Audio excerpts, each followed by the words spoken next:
Listenator 2 here, and today I bring you another anime review. And just like with the last anime I reviewed, Afro Samurai, the anime that I'm going to be reviewing today, called Area 88, is a short OVA series. The series is only 3 episodes long, which might sound short. I mean, if you hated Afro Samurai for being 5 episodes long and leaving plot and character points underdeveloped, then what chance does this show have? Ah, well, the thing with Area 88 is that every episode is over an hour long. Okay, that's not entirely true. They average out to being over an hour long each, but they're actually at different lengths. Heck, the last episode, the third one, is an hour and 40 minutes long. That's like a fucking full-length movie length. So Area 88 has enough time to tell a wonderful war drama that juxtaposes exciting and high-tense action with a psychological story about what inescapable war can do to people on the battlefield and how this changes them for the rest of their lives. Now this is a good one. So what's Area 88 all about? It's a story about a group of fighter pilots posted in a Middle Eastern country called Arslan, who do battle day in and day out against a plethora of enemy fighter planes. The base that the soldiers are posted at is called, if you haven't guessed already, Area 88. Once a soldier has enlisted, there are only 3 ways for them to leave Area 88. 1. Complete 3 years of service. 2. Pay a sum of $1.5 million which they can gradually earn by destroying enemy planes and bases. And 3. By desertion. But good luck with that last option, as if they do choose to desert, chances are they'll get caught and then executed after a court-martial. The show mostly revolves around our main character, Shin Kazama. No, not Jin Kazama, Shin Kazama. There we go. As far as Shin's personality goes when we're first introduced to him, there's not much about him that's a great deal distinctive. He kind of is the everyman, but I think that was the point, because the idea for the story was to show how anyone can suffer the same psychological issues he undergoes in the series, which means that we can all step into Shin's shoes and follow his journey, and let me tell you, this guy has it bad. Shin started out in life with everything going well for him. He graduated top of his class in airline training school, he had a wonderful girlfriend who's crazy about him, and he gets to go on nights out on the piss with his friend Satoru Kanzaki, or a guy who he thought was his friend, until the night where Kanzaki got Shin so wasted that he was able to trick him into signing a document that Shin was wanked enough to think was a document declaring they spent the night away from their quarters, when in fact it was the 3-year contract of enlistment for Area 88. I have a minor nitpick here that Shin managed to sign the contract in ridiculous neat handwriting that's far better than mine when I try, when we're supposed to believe he's smashed, but if that's all I have to complain about so far, we're not off to a bad start. So of course eventually some guys come after Shin and basically threaten him into following up on his drunken commitment, and off to Area 88 he goes. This is a guy who completely against his will got dragged into a military compound and is forced to kill people in countries that he probably never gave a thought about in his previous lifestyle, and the only way he can get out of it is by constantly getting blood on his hands so he can earn the money he needs to escape, but of course eventually his craft is going to take some extensive battle damage, and the money he makes gets taken off him to be used in cost for repairs, so then he goes back out in his new plane and has to shoot some more fucking people to get his credits back up again, and then when he's nearly saved up enough the plane will get shot down again, he'll need to buy more repairs, and you can see where I'm going with this. It's a horrible catch-22 situation that really grinds on your heart, and you root for Shin to accomplish his goal of getting the hell out of there, and when it all gets too much for him and he blows off steam and gets confrontational with people like photographers who take the life of a soldier for granted, you really feel Shin's frustration with the whole thing.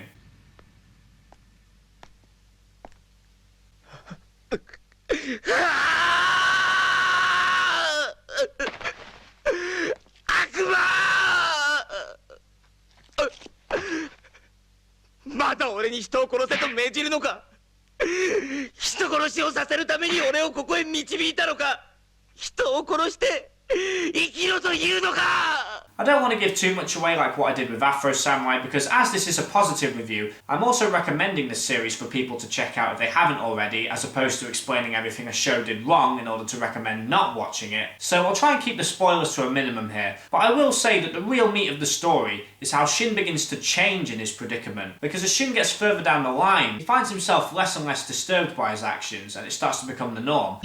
00セクション前期突入アタック針金はたいて買った F20 タイガーシャークの性能テストよ気づくのが遅いんだよ Further down the line, it's not only second nature to him, but the violence and adrenaline becomes something that he craves. 君らと付き合ってる暇はないんだけ言ってくれるじゃんか笑いやがったよ薄気味悪いせけ辛いバレに決まってんじゃねえかバカ In this regard, the series is very much a testament to the Vietnam War, and how soldiers after facing such horrible carnage found it difficult to adapt to a typical life again. The show even uses the Vietnam War as an example early on through one of the support characters called Mickey Simon, who joined Area 88 of his own free will because of the state Nam left to him. Shin truly is a great character to follow, and he's a thoroughly well developed guy. The person who Shin is by the end of the series is so different to what we start out with. I can't commend this character anymore, really. So you've got all that great stuff going on, but as well as this, we also have the romantic side of things. As I said before, Shin had a girlfriend, and as you'd expect, his primary drive for escaping from Area 88 is so that he can be with her again. And as such, we have an extra layer of plot where Shin's girlfriend Ryoko Sugumo is trying to find a way to free Shin, spawned by an event where she realises Shin didn't just disappear without a trace, when she sees a picture of him in a magazine that was taken by the photographer who Shin gets pissed off with. Ah, see how it all ties together? I love that the writers thought of this idea, because it would have been easy to have Ryoko portrayed as the fair maiden who sits around in luxury waiting for the day where her Prince Charming will finally come back to her. No, in this series, the female lead takes action, and throughout the series, she never wavers in her objective of trying to get him back. So overall, as far as this long-distance romance goes, I have to say that I was really invested in these two getting back together. Then of course we have Kanzaki, the guy who tricked Shin into going off to Area 88 in the first place. We find out in the series that he has some psychological problems, including abandonment issues and an inferiority complex. Unfortunately, the series doesn't really go too deeply into why though, which is a little distracting considering how thoroughly well Shin gets developed in the series. All you really get from Kanzaki is that he hates Shin for always being one step ahead of him, and for getting the woman that he was after as well. パイロットとしての腕ばかりが良子まで手に入れて俺との距離を隔てようとした。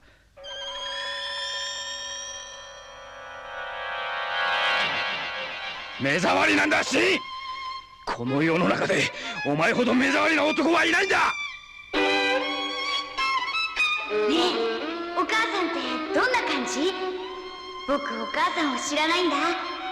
だからねえ教えてよ。I mean, don't get me wrong, that's not a bad thing, but I just felt that considering Kanzaki's the guy who spawned all this shit in the first place, he'd have a lot more going on as a character in addition to that. Though in his defence, he does at least play his part well in the story. We find out in the series that through underhanded tactics he's trying to overthrow the airline company that he works for. The airline company named Yamato Airlines happens to be owned by the father of Shin's girlfriend Ryoko, and Kanzaki makes it his business to make it as difficult as possible for Ryoko to get Shin back. He even manages to give Ryoko and her father a bad name, and when it turns out that Ryoko's only option is to turn to Kanzaki because she's distrusted by everyone when it all boils down to money, he agrees if he can have his way with her for one night. It might bring Shin back, who he sent off in the first place, but it would certainly crush him a lot if he found that out. And it's interesting to see the dilemma Ryoko goes through with this, as she begins to consider sleeping with this scumbag more and more to get Shin back, because for all the time she wastes not essentially prostituting herself for all the money she needs to pay the $1.5 million to free Shin, the poor bloke could be killed for all the time wasting. あなたは誰？これから何をしようというの？シン。こんなことをしてあなたを助けて、あなた喜んでくれる。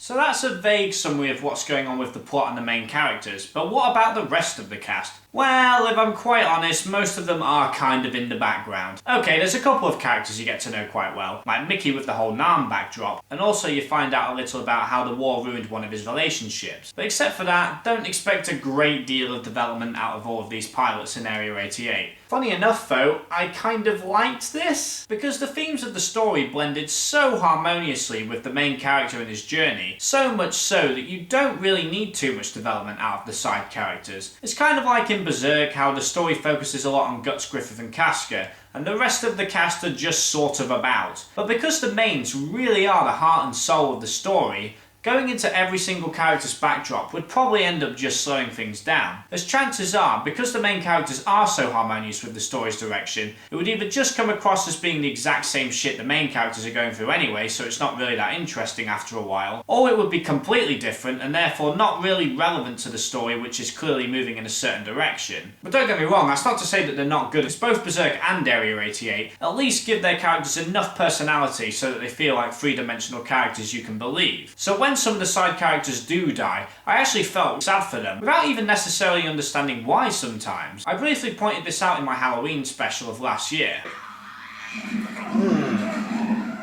No, not Gaston. And the thing is, like, Gaston, like, out of all, like, the raiders that have, like, sort of a regular part in the story, he's, like, the least developed. He's got the least amount of screen time, and yet it does leave an impression on you when he dies. That's when you know you've got a great series, when even a minor character like that, like, leaves an impression on you. As opposed to the Afro Samurai approach, where all the side characters are just blank slates with the words cannon fodder written across their foreheads. But like I said, it's not really much to worry about, because Shin really is the heart and soul of the story, and the predicament he's in gives him enough character development for everyone, and he's the hero that has you invested in this series and makes you root for him, which keeps the story at a very fast pace. If I've done my job well enough, hopefully just from me talking about the characters and the story, despite the few complaints I've had here and there, I've done enough to encourage you to want to watch Area 88. Well, if you're still not sure about it, then allow me to blow your balls/tits off, because this series, considering it was made in 1985, has absolutely astonishing animation, which is best showcased during the plane battles. Everything just flows so well, and it manages to create excellent three-dimensional depth without having Studio Gonzo fuck everything up with its shitty-ass CGI. I mean, come on, just look at these fucking explosions. Now, these are epic. You know, it would be extremely difficult for me to make a list on what I think the best animated anime shows are, because there's a lot of criteria to consider, and it'd be hard to narrow it down. But if I had to make a list of my top 10 best animated anime shows for the time that they were made, this would have to be in that list, and it would have to be pretty damn high up on said list, surely. I mean, this is just great stuff. Okay, maybe you could point out that the character designs aren't all that great all across the board, but animation-wise, the body language the people have in this series is pretty damn excellent. The people actually move like real people. In fact, the attention to detail goes beyond levels you typically expect for an anime series. Like, for example, look at this car scene. Okay, it's just some people talking in the back of the car, nothing too special, but look at the shadows coming back and forth because of the street lights. Most anime series wouldn't have something like that going for them. And check out this bar scene where you can see Kanzaki talking in a glass reflection. I didn't even notice that straight away. A lot of animes are notorious for blocking characters' mouths so they don't have to animate lip flaps. Well, this is a series that goes out of its way to make sure that even in a still image that lasts a couple of seconds, there is actually something moving in the frame. For the first 2 episodes, I was completely astonished that an anime series in 1985 could receive a budget this high to produce such quality visuals, but when it got to the 3rd episode, it started to make sense. You know why? Product placement. Yeah, for the first 10 minutes or so of the 3rd episode, Shin and Mickey have a chat about the war and stuff, and don't mind shoving cans of Coke in our faces while they do it. It's fucking ridiculous. I can't think of any anime I've seen where there was such obvious product placement going on, and if you thought that was enough, check this out.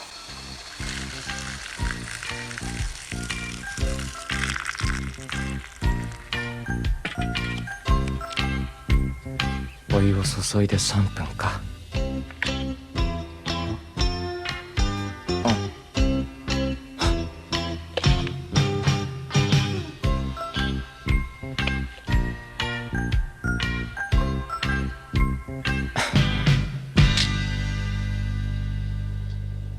What the fuck is this piece of shit? Having product placement is one thing, and I'll be honest, considering how great the action scenes are, I don't mind a little bit of product placement if it means that I'm going to get some kick-ass action scenes for it later. But I think we have to draw the line at dedicating a portion of an episode being a fucking commercial. Jeez, it's a good thing I don't allow my videos to be subjected to such commercial leverage that would have my viewers question the credibility of my agenda. Ooh, now that you'll excuse me, but according to my Seiko, it's time for me to apply my aloe vera Vaseline, because there's nothing quite like this to get rid of a chapped lips. And where'd I put that pot noodle?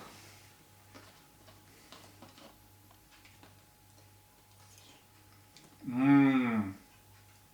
Now that is some chicken and mushroomy goodness.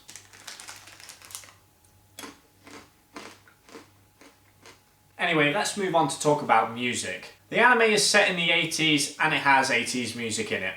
Take from that what you will. If you love all 80s music, like rock and pop of that generation, chances are you'll be fully immersed in all its glory when it's playing. But if, like me, you find it's a little hit and miss, you might find it kind of dated and every now and again distracting to the atmosphere of the story. Sometimes the 80s music is pretty exciting.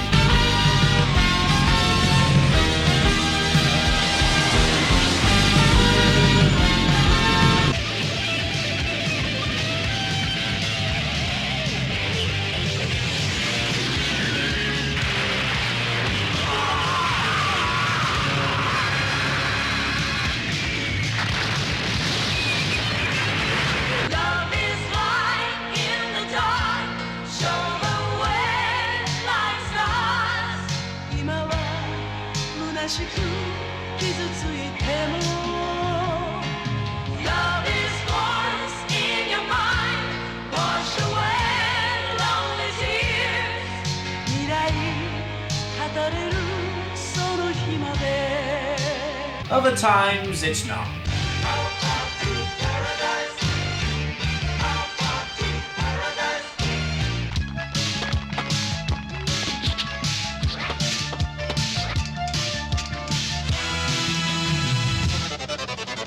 Heck, sometimes I was half expecting a Billy Idol number to kick in.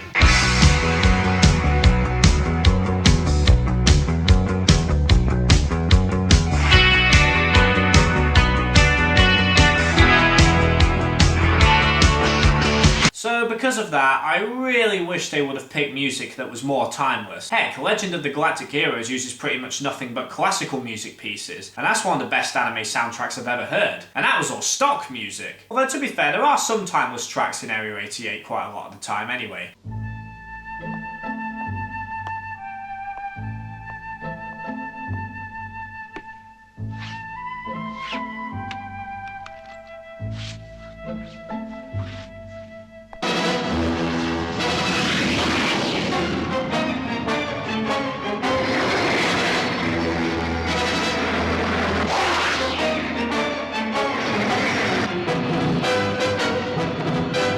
So there is some variety to the soundtrack at least, so kudos for that much I guess. Final thing to talk about before we wrap this review up is the conclusion of the series itself. Don't worry, I'm not going to tell you what happens or anything. All I'm going to say is that it's left as an open book ending. Now that might not sound so great, but I actually thought it was very good, because it's not one of those cheap ones where it feels like they've left a lot of loose ends. The themes of the story and the developments of the main characters are all tied up very well, and it just simply ends in a way that's open to interpretation. I mean, in this regard, it's nowhere near on the complexity scale of something like Serial Experiments Lane, but you are going to have to do a little bit of thinking. Of course, in the manga version and the remake series, which I'm yet to watch because my two best friends who are also anime fans have a lot of series that they want me to catch up with, like Attack on Titan, and they want me to watch Psycho Pass. Yeah, I know, I suck, I haven't watched them yet, but... So the TV series is something that I'll have to get around to watching some other time. But anyway, the manga and the TV series ending actually do have like a full sense of closure. But if you just forget about that and take this OVA series at face value, forgetting that it's obviously not going to be the ending that the author intended, this open ending does work in my opinion. If you want to discuss that with me, then send me a PM or something, because I'm not going to say any more than that here. So anyway, review conclusion time.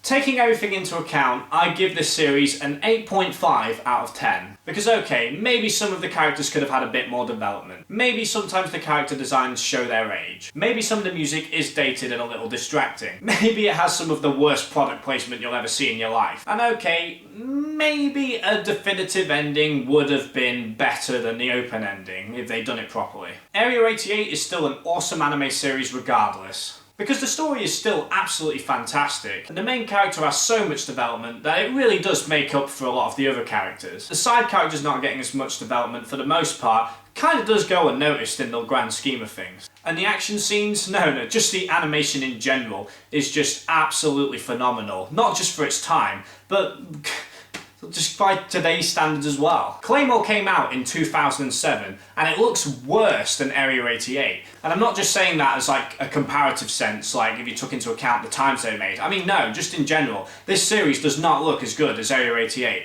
There is less stuff moving. Okay, the character designs are probably more defined in this, but in terms of like every other quality you could expect when it comes to animation, Area 88 just fucking blows it away.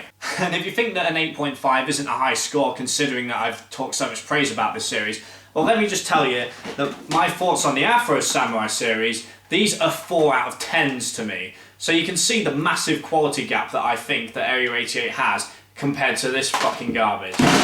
So if you're into your classics like me, but you hadn't heard of this series, like you missed out on it, or you just passed it up because you just didn't like want to watch it, well, let me just say that I cannot recommend this anime enough to you guys, because I think you really will love it if you're fans of the classics. If you're someone that's on the fence with the classics, like you like your new animes, and you look at old animes and you think, oh, maybe I could get into that, but I really don't know where I'd start. Well, let me say that there's no place better to start than this series, because it's short, it's extremely well animated, so I can't really think of any other example that might have you look at this series and think, hey, I'm going to get into the classics now, because if this is the sort of thing I'm in for, then sign me the fuck up. And if you're one of those people who's like, ew, 1985, there's no way I'm checking that series out no matter how good the story is, because it doesn't have all the new computer duper fandangled super duper graphics that I'm used to today. Well, Area 88 probably isn't going to change your mind on that. But hey, of course, you're entitled to your opinion.